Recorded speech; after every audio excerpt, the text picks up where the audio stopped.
रुद्रपुर नाम का एक गांव था। वहां श्याम अपने पत्नी के साथ रहता था।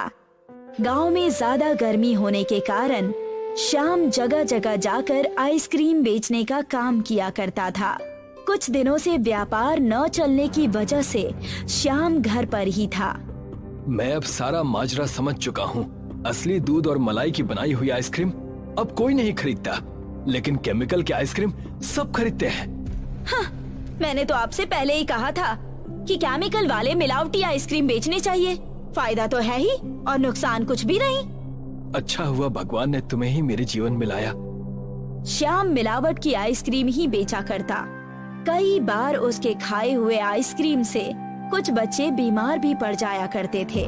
हर स्कूल चौराहे पर ठेला लगाकर श्याम आइसक्रीम बेचने का काम किया करता था। आ जाओ बच्चों, आइसक्रीम ले जाओ। आ जाओ आ जाओ आ जाओ, बिल्कुल स्वादिष्ट और बिल्कुल अच्छे। मैंने कल आपकी आइसक्रीम खाई थी जो कि बिल्कुल भी अच्छी नहीं थी। मेरा पेट 2 दिन तक खराब था। तुम्हारा पेट खराब था तो तुम मुझसे क्यों कह रहे हो? जाकर अपने माँ बाप से कहो ना। ऐसे ही कई सारे बच्चे श्याम के बनाए हुए आइसक्रीम खाकर बीमार पड़ने लगे थे। कुछ दिन बीत चुके थे। श्याम ने ऐसे ही मिलावटी आइसक्रीम का व्यापार करके एक बड़ा सा घर भी ले लिया था। मैं सिर्फ आइसक्रीम बेचता हूँ। अगर मैं दाल चावल और अन्य बाजार के सामानों में भी मिलावट करके बेचूं, तो इससे तो मैं बहुत अमीर बन जाऊंगा। श्याम उस बाजार में और बहुत सारे दुकान भी खोल देता है, जिसमें राशन की दुकान, दूध की डेयरी भी शामिल होती है, और अपने साथ एक नौकर रख लेता है जिसका नाम किशोर होता है। मालिक, आज का व्यापार कल से 2 गुना ज्यादा हुआ है। आप मुझे शाबाशी नहीं देंगे? कल ही तो हमने दुकान खोली है, आज दूसरा दिन है और तुम्हें अभी से शाबाशी चाहिए। जाओ जाकर काम करो। उतने में ही वहाँ एक औरत आ जाती है और कहने लगती है, अरे श्याम भैया, मैंने सुना है कि आपने आइसक्रीम के साथ साथ और भी कई अन्य दुकानें खोल ली है। आपको उन सब दुकानों की बहुत बहुत बधाई। बस अब आप थोड़े शुद्ध चीजें बेचा कीजिए ना, वरना आपको ये भारी पड़ सकता है। तुम मुझे मत सिखाओ क्या करना है क्या नहीं, मैं सब कुछ कर लूंगा। श्याम सबसे झगड़ा कर लिया करता और अपने मन की मनमानी ही किया करता था। गर्मियों का समय आ गया था। बच्चे बूढ़े सब आइसक्रीम बड़े चाव से खाने लगे थे। तब श्याम ने अपने नौकर किशोर से कहा, गर्मी का मौसम आ गया है, अब हमें आइसक्रीम के व्यापार में और मिलावट करनी चाहिए। और मैं तो एक केमिकल के बारे में भी जानता हूँ जो हूबहू दूध जैसा दिखता है। हाँ, लेकिन थोड़ा बहुत हानिकारक होगा, लेकिन उससे मुझे क्या, मुझे तो पैसे कमाने से मतलब है। मालिक, आपको नहीं लगता कि ये थोड़ा ज्यादा हो जाएगा? अब अगर हम इतना ज्यादा मिलावट का सामान बेचेंगे तो कहीं फंस न जाएं। तुम उसकी चिंता मत करो, मेरी पहुँच बहुत ऊपर तक है। रिश्वत देकर हम फिर से छूट जाएंगे और कुछ नहीं होगा। श्याम ऐसे ही मिलावट के आइसक्रीम बेचने लगा। एक बार श्याम ने अपने मिलावट के आइसक्रीम पूरे स्कूल के बच्चों को बेच दिया, जिसे खाकर सारे बच्चे बीमार पड़ गए। श्याम पैसे कमाकर बहुत खुश था। दूसरी तरफ यमराज और चित्रगुप्त फिर से पृथ्वी के भ्रमण के लिए निकल चुके थे। उन्होंने अपनी दिव्य दृष्टि से श्याम को पैसे गिनते हुए देख लिया और तब चित्रगुप्त ने यमराज जी से कहा, देखा महाराज, ये कैसे पैसे गिन रहा है। हमें भी धरती पर गए हुए समय हो चुका है। लगता है एक बार फिर से धरती का भ्रमण करना ही पड़ेगा। क्यों ना अगला चक्कर रुद्रपुर का हो। उन गरीब बेसहारा बच्चों को हमारी जरूरत भी है और शाम को सबक भी सिखाना है। अब जब आपने विचार बना ही लिया है तो क्यों ना हम अभी चले। इस बार मैं एक बहुत बड़ी आइसक्रीम फैक्ट्री का मालिक बनूंगा और तुम मेरे नौकर।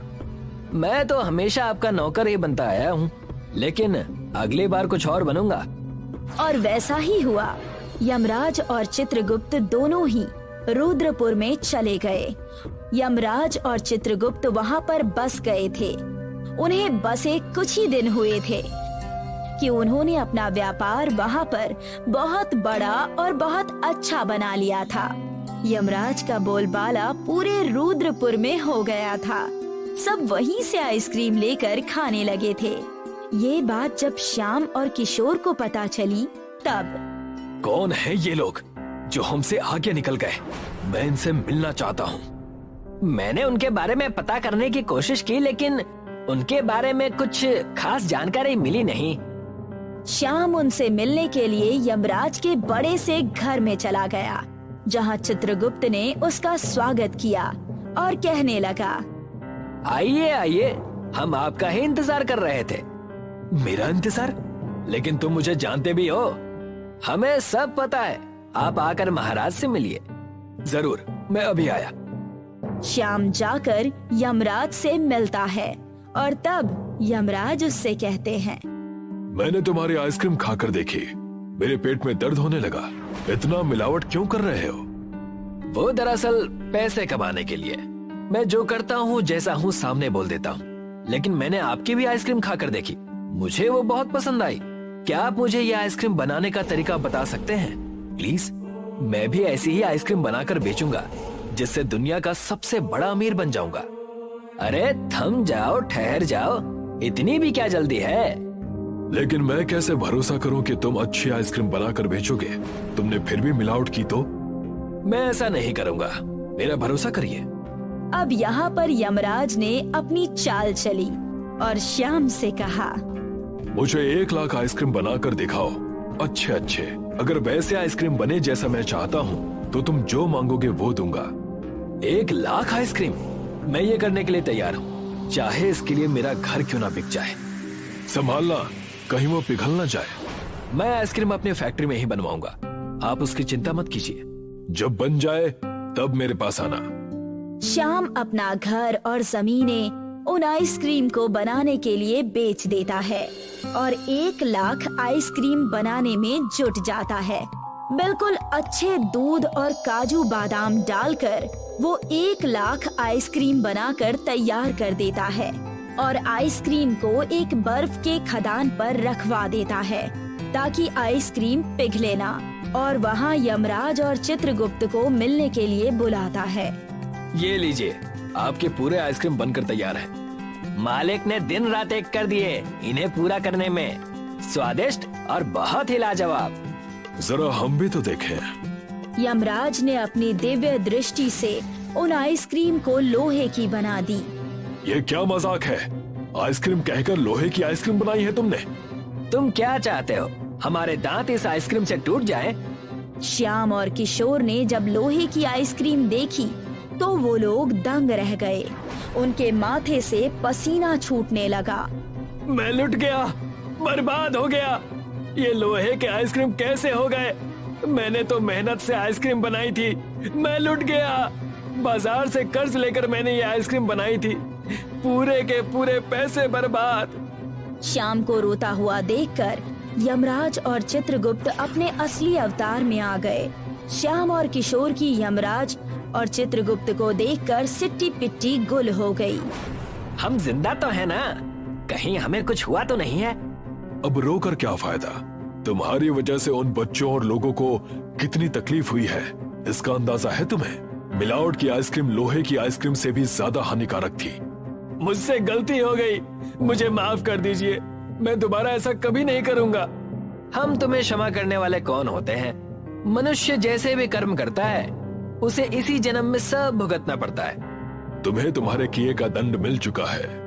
यमराज श्याम और किशोर को उसके किए हुए हाल पर छोड़कर चले जाते हैं और दूसरे गांव का भ्रमण करने लगते हैं। श्याम और किशोर मिलावट का सामान बेचने के चक्कर में रोड पर आ जाते हैं और बहुत पछताते हैं।